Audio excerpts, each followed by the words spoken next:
Hello and welcome to our video on two-factor authentication. I want to begin by addressing exactly what two-factor authentication is and why we have had to implement this in Practice Perfect.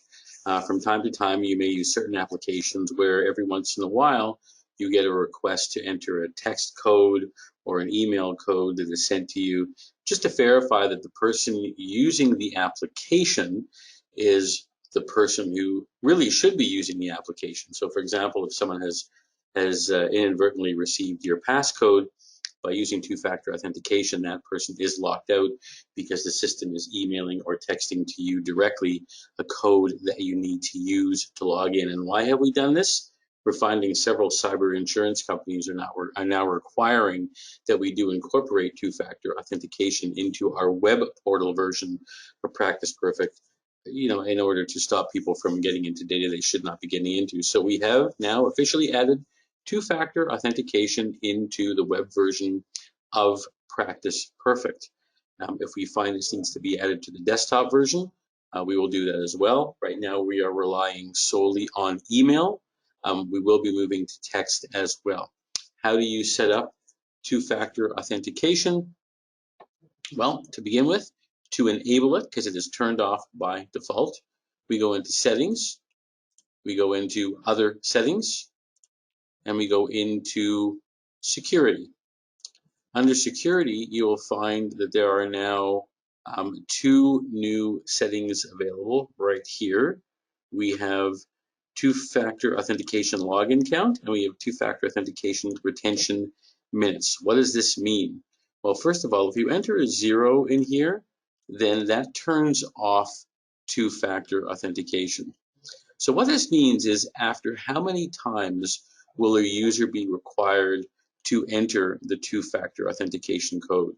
Every 3 logins, every 10 logins, every 20 logins? That's up to you. Obviously, the smaller the number, the tighter the security.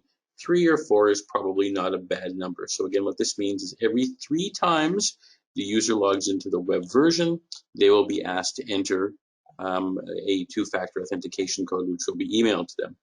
The second section has to do with how long that code is retained.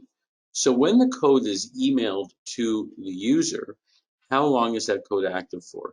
5 minutes, 10 minutes, 15 minutes. If it's too short, they won't have time to pick up their email and enter it into the system. If it's too long, it really kind of loses its teeth, to be honest with you. So again, 10 minutes, 15 minutes is probably an acceptable number. The other area where the two-factor authentication needs to be set up, that's a general setting for everybody.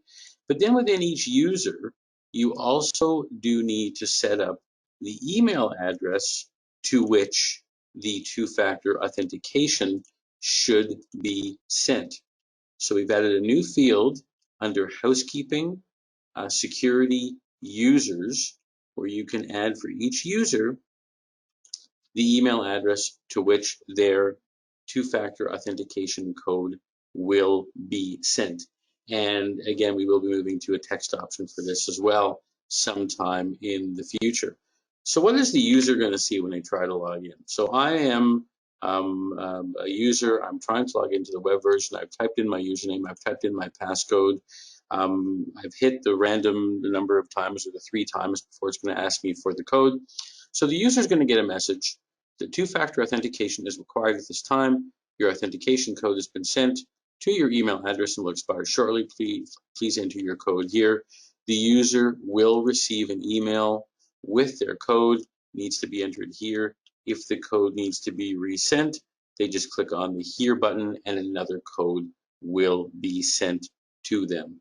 Hopefully this helps explain. Of course, we're open to any suggestions, ideas to make this process a little bit easier and simpler, and we look forward to your feedback. Thank you.